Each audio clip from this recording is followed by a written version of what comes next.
السلام علیکم، کیسے ہیں آپ سب؟ تو امید کرتے ہیں آپ سب ٹھیک ہوں گے۔ تو اللہ کے کرم سے ہم سب بھی ٹھیک ہیں۔ تو آج کا جو ویلاگ ہے نا، اس میں ہماری کوکنگ بھی ہے، پلس پیکنگ بھی ہے، پلس واپسی بھی ہے نا۔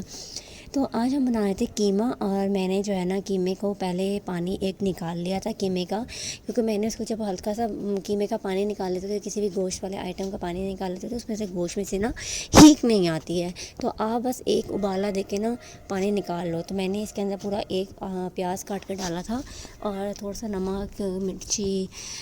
گرم مسالہ اور سوکھا دھنیا پاؤڈر، یہ ساری چیزیں میں نے اس کو ابالتے ہوئے، جب میں اس کو ابال رہی تھی نا، اچھا اس طرح کرنے کا یہ فائدہ ہوتا ہے کہ جب نا آپ کو قیمہ زیادہ تر بھوننا نہیں پڑتا، اور نا جب یہ اچھی طرح بوائل ہو جاتا ہے نا، تو یہ قیمہ گل بھی جاتا ہے، اور نا اس کو بھوننا بھی مشکل نہیں ہوتا نا آپ کو نا۔ تو ویسے جتنا اچھا آپ قیمہ بھونیں گے نا، تو اتنی اچھا یہ ہوا کہ آپ کے نا قیمے میں سے ہیک بھی نہیں آئے گی، آپ کا گوشت جو ہے نا وہ اچھا بھی کوک ہوگا نا۔ اور ویسے بھی گوشت کو نا اچھی طرح کوک کر کے کھانا چاہیے، کیونکہ اس میں جو ہوتے ہیں کچھ بیکٹیریاز وغیرہ ہوتے ہیں، جیسے سالمونیلا ٹائفی وغیرہ انکوک میٹ وغیرہ کھانے کی وجہ سے ہوتا ہے، تو اس لیے ہمیشہ گوشت کو بہت اچھی طرح سے کوک کر کے کھانا چاہیے۔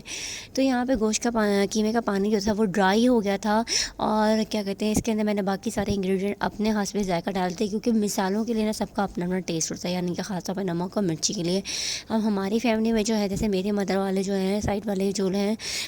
وہ لوگ مرچی جو ہے اسپائسی کم کھاتے ہیں، لیکن میرے ان لاز جو ہیں وہ آئل، مرچی، یہ سب چیزیں زیادہ کھاتے ہیں۔ تو ہر کسی کا پھر اپنا اپنا ٹیسٹ ہوتا ہے، اس وجہ سے میں نے جو تھا یہاں پہ اس لیے اس چیز کو مینشن کیا، تاکہ ہر کسی کو پتہ ہو کہ سب نے کس حساب سے ڈالنے ہوئے۔ I am not sharing any type of recipe, I am telling you کہ بس آج میں نے کیا کوک کیا۔ تو کسی کو اگر اچھی لگتی ہے ریسیپی تو وہ اس کو اپلائی بھی کر سکتا ہے۔ پھر میں نے اس کے اندر گارلک پیسٹ ڈال دیا تھا، اور جنجر پیسٹ، گارلک پیسٹ، 2 ٹومیٹوز ڈال دیے تھے میں نے اس کے اندر۔ دہی نہیں تھی میرے پاس، تو میں نے دہی نہیں ڈالی تھی، اور میں نے ساتھ میں جو ہے کیا کہتے ہیں تھوڑا سا آئل ڈالا تھا۔ میں نے پہلے آئل نہیں ڈالا تھا، جب پانی بوائل ہو گیا تھا میں نے مطلب ہمارے یہاں پلی کا حساب ہوتا ہے آئل میں، تو میں نے اس میں 1 پلی تیل کے ڈالتی، اس کے بعد میں نے تھوڑا سا اور بھی ڈالا تھا، کیونکہ قیمہ جو تھا مجھے بہت ڈرائی لگ رہا تھا۔ اس کو میں نے بہت اچھی طرح سے بھی بھونا، اور اس کے اندر بھی میں نے آلو ڈال دیے تھے، کیونکہ اگر میں آلو لیٹ ڈالتی تو یہ گلتے نہیں نا۔ پھر میں نے قیمے کو جب ٹماٹر ڈالتے تو پھر میں نے آلو بھی ڈال دی تھی، تاکہ ساتھ ساتھ وہ بھی جو ہے نا بھون جائے۔ اچھا آج کے دن یہ ٹماٹر کی مجھے سمجھ نہیں آ رہی تھی، کیونکہ میں نے کبھی بھی ایسے سالن بنایا تو میرے ٹماٹر جتنا اوپر تیر نہیں رہے ہوتے تھے، لیکن آج کل ٹماٹر کا چھلکا جتنا وہ تیر رہا ہوتا ہے۔ حالانکہ میں جب بھی مسالہ بناتی ہوں تو میری کوشش ہوتی ہے کہ میرا مسالہ، میرا پیاز ٹماٹر بہت بہت اچھی طرح سے نا گھلا ہوا ہونا، اس سے بہت اچھی گریوی بنتی ہے آپ کی نا۔ تو یہاں پہ خیر میں نے پھر بھی کوشش کر کے جتنے بھی اس کے چھلکے وغیرہ تھے نا، اسے بالکل وہ کر دیا تھا، ڈیزالو ہو گئے تھے وہ، لیکن کہیں نہ کہیں نظر آ رہے ہوتے ہیں، وہ بڑے برے لگ رہے ہوتے ہیں۔ تو خیر آپ ٹماٹر کو چھیل کے بھی ڈال سکتے ہیں، چھیلنے سے مراد یہ ہے کہ آپ کا چھلکا اتار دیں، ہلکا سا بوائل اسٹیم پہ دے کے نا۔ تو میں نے ایسے ویسے کوئی لوازمات نہیں کیے تھے، لیکن میں نے سمپل کاٹ کر ڈال دیتا، کیونکہ ہر چیز کی اپنی ایک تاثیر ہوتی ہے، ہمیں اس کو نہیں ختم کرنا چاہیے۔ تو یہاں ٹماٹر ڈالنے کے بعد، آلو ڈالنے کے بعد میں نے اس کو بہت اچھی طریقے سے بھونا، اور جتنا میں اس کو اچھا بھونوں گی یہ اتنا اچھا ٹیسٹ دے گا۔ اور اس کے علاوہ جو ہے میں نے بس اس کو بھوننا تھا، اور اس کے اندر پانی ڈال کے اس کی تھوڑی سی گریوی رکھنی تھی، کیونکہ ہم بنا رہے تھے آلو قیمہ نا۔ تو آلو قیمہ جو ہے پھر بڑے ٹائم کے بعد میں بنا رہی تھی، ویسے اپنے گھر جا کے میں بہت ٹائم کے بعد کوکنگ کر رہی تھی، کیونکہ میری امی جو تھیں وہ کہیں گئی ہوئی تھیں، اور پھر مجھے تھا کہ چلو میں بنا دیتی ہوں جب تک وہ آئیں گی، اب مجھے کوئی مسئلہ نہیں تھا اس چیز میں۔ آئی لو کوکنگ، بٹ میرا جگہ میری اپنی ہونی چاہیے، اور میرے حساب سے ہونی چاہیے نا، یہ والا حساب ہونا چاہیے بس۔ تو کوکنگ میں سب کے سامنے نہیں کر سکتی۔ یہاں میں نے سالن مطلب میرا پریپیئر ہو گیا تھا، میں نے اس میں پانی ڈال کے اس کو دم پہ رکھ دیا تھا تھوڑی دیر، تاکہ وہ تھوڑا سا اچھی سی گریوی کا بھی ٹیسٹ آ جائے گا، وہ آئل بھی چھوڑ دے گا، اور جو ہے وہ مطلب اچھی سی گریوی جو ہے نا وہ کلر دے دے گی۔ اس کے بعد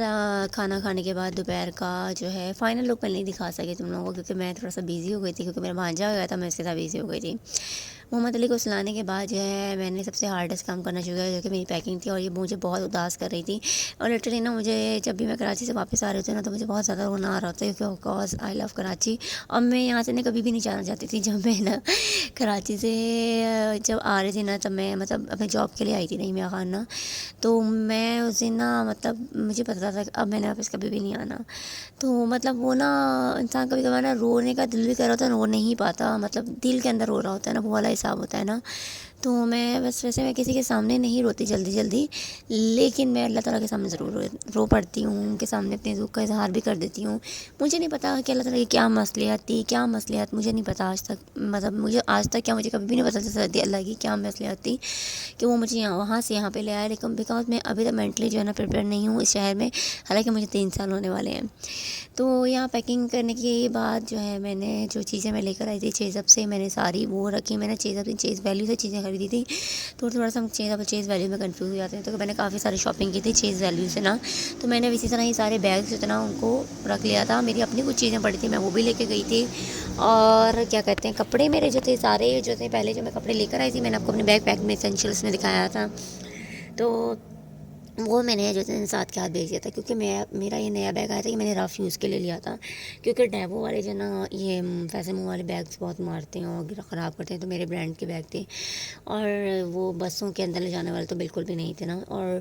خیر وہ کافی لمبے سفر کے لیے ہوتا ہے، جیسے آپ عمرے پہ جا رہے ہیں کہیں ادھر ناردرن ایریاز وغیرہ سائڈ پہ جا رہے ہیں تو ان جگہوں کے لیے ہے، لیکن اگر آپ نے روز کراچی جانا ہے تو وہ اس کے لحاظ سے مجھے بالکل ٹھیک نہیں لگے تھے، اسے میں نے رف یوز کے لیے بیگ لیا تھا، کہ ویسے کہیں اور بھی آؤٹ آف سٹی جانا ہوتا ہے، چھوٹی جگہ پہ جانا ہوتا ہے تو وہ وزنی بیگ ہوتے تھے، اٹھانے بہت مشکل ہوتے تھے نا، جو بھی بندہ اٹھاتا تھا نا اس کے لیے بہت مشکل تھا، تو یہاں میں نے بس اپنے جو گھر میں پہننے والے کپڑے تھے نا وہ رکھا تھا، اور ایک میں نے واپسی کے لیے جو سوٹ تھا وہ رکھا تھا، باقی ساری چیزیں جو تھیں وہ تھیں جو ہم نے خریدی تھیں، اور ساتھ میں نے کہا تھا کہ آپ وہ چیزیں لے جائیں اور میں نا یہ چیزیں لے آؤں گی نا، تو بس میں نے یہاں پہ اپنے وہ کپڑے نائٹ شرٹس تھیں، گھر میں پہننے والے کپڑے تھے وہ رکھ لیے تھے، اور اس کے بعد جو ہے میری چیزیں تھیں جو کہ چیزیں والی تھیں، اور میں چیزیں والی چیزوں کو میں نے بڑی مشکل سے ہائڈ کیا، بیکاز محمد علی نے اس میں ٹوائس دیکھ لیے تھے، اور وہ ٹوائس جو تھے نا محمد علی کے نہیں تھے، حالانکہ میں نے محمد علی کے لیے کم از کم 2000 سے بھی زیادہ کے ٹوائس پرچیز کیے تھے، لیکن محمد علی صاحب نے وہ کھیل کھول کے توڑ دیے تھے ایک ہی دن 2 دن میں، اور اس کے بعد وہ کہتے کہ مجھے یہ والے بھی دو، حالانکہ وہ گرلس کے ٹوائس تھے، تو میں سے یہ سمجھا رہی تھی کہ یہ تمہارے ٹوائس نہیں ہیں، پھر میں نے سے بہت مشکل سے وہ کیا کاؤنسل کے یہ تو کسی انکل کے ٹوائس ہیں وہ اپنا سامان لے گئے ہیں، لیکن مجھے اچھا نہیں لگا، پھر میں نے سوچا کہ جب نیکسٹ ٹائم آؤں گی نا تو میں محمد علی کے لیے بھی ٹوائس لے کے آؤں گی ویسے ہی جیسے ہم نے لیے تھے نا، تو یہاں پہ نا چیزیں مجھے سمجھ نہیں آ رہا تھا میں کیسے سیٹ کروں نا، تو پھر میں نے نا کیا کیا چیزوں کو اوپر نیچے کرنا شروع کرا کہ شاید سیٹ ہو جائے نا، تو یہ باٹل میں نے اپنے گھر کے لیے بھی لی تھی اور میں نے اپنی امی کے لیے بھی لی تھی نا، یہ مجھے بہت اچھی لگ رہی تھی، تو مجھے ویسے گرے کلر اچھا لگ رہا تھا، ساتھ میں بلو کلر لیا تھا، ساتھ کیوں اچھا لگ رہا تھا،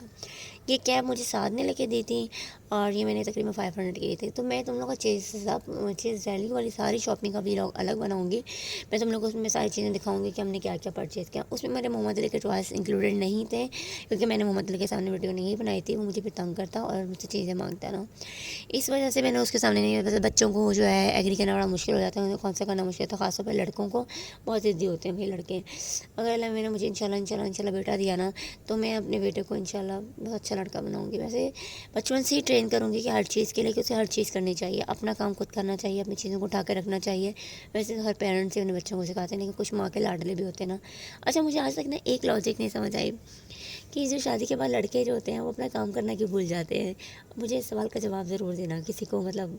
کوئی میری بات سے ایگری ہونا کہ اپنے کپڑے رکھنا بھول جاتے ہیں، اپنی چیزیں رکھنا بھول جاتے ہیں، انہیں اپنی چیزیں نہیں مل رہی ہوتی، مطلب ایسا کیوں ہوتا ہے نا، تو خیر ہر کسی کا اپنا اپنا کام اپنی اپنی مرضیاں، تو یہاں بڑی مشکل سے چیزیں جو تھیں نا ایڈجسٹ ہو رہی تھی، کیونکہ نا بیگ چھوٹا ہو گیا تھا، مجھے لگا تھا چیزیں جو تھی وہ ہو گئی تھی، حالانکہ جو بیگ ساتھ بھی لے کے گیا تھا وہ بھی فل تھا، منہ تک بھرا ہوا تھا نا، تو پھر میں نے سب سے اوپر میٹ کو رکھ دیا تھا، لیکن جو ہے مجھے لگ رہا تھا کہ میٹ ابھی بھی جو ہے نا اتنا ایڈجسٹ نہیں تھا، مجھے ویسے میٹ کو جو ہے نا نیچے رکھنا چاہیے تھا، یہ میں نے میٹ لیا تھا اپنے واش روم کے لیے، جو کہ اگلی ویڈیو میں آپ لوگوں کو دکھاؤں گی، اور اس کے علاوہ جو ہے میں نے بڑے دل کے ساتھ پیکنگ کی ہے، اور بڑے دل کے ساتھ ان لوگوں کہہ رہے ہیں کہ میری جو ہے نا تھوڑی سی سپورٹ کر دو، میری ویڈیو کو لائک کر دیا کرو، چینل کو بھی سپورٹ کر دیا کرو، بیکاز میں بہت زیادہ ڈس اپوائنٹڈ ہو گئی ہوں، اور نا مجھے دل نہیں کرتا کہ میں ویلاگ بناؤں نا، کیونکہ میری بڑی محنت ہوتی ہے ویلاگس بنانے کے اوپر، ویڈیوز کیپچر کرنا، کبھی کبھار بہت سارے لوگوں کے بیچ میں بیٹھ کے آپ ویڈیو نہیں کیپچر کر پا رہے ہوتے، تو یہاں پہ نا بس بڑے دل کے ساتھ، بڑے ہارٹ فیلنگ کے ساتھ، میرے ہارڈیسٹ نہیں ہوتی مجھے فیلنگ کے ساتھ جو ہے نا اپنا بیگ پیک کیا، اس کے بعد جو ہے بیگ پیک کرنے کے بعد ہم نے یہ کیا کیا، یہ جو ہے نا ڈسٹر کلاتھ جو تھے نا، میں نے مما کے لیے لیے تھے، پہلے بھی میں نے ان کے لیے لیے تھے، وہ 6 کا پیکٹ تھا، انہوں نے اس میں سے 2 مجھے دے دیے، 2 عائشہ کو دے دیا اور 2 خود رکھ لیے. تو اس بار میں ان کے لیے لے کر آئی تھی کہ یہ انہیں کے لیے لے کر آئی تھی کہ ان کو کبھی ضرورت ہو تو ان کے پاس ایک چیز ہو. اور یہاں ہم واپس آ رہے تھے اور میں فیصل موور میں بیٹھ گئی تھی، ہوپ سو کہ صبح کب پہنچتی ہے، کیونکہ مجھے صبح صبح ڈیوٹی میں بھی جانا ہوتا ہے. لیکن پہلے فیصل موور نا 8-9 بجے پہنچ جاتی تھی، 8 بجے کم سے کم 8:30 8:30 پہنچ جاتی، 8:30 تک پہنچ جاتی ہے. لیکن مجھے لگ رہا تھا کہ میں صبح بھی لیٹ ہونے والی ہوں. تو میری ویڈیو کو پسند ہے تو اسے لائک کرنا، چینل کو سبسکرائب کرنا. اللہ حافظ.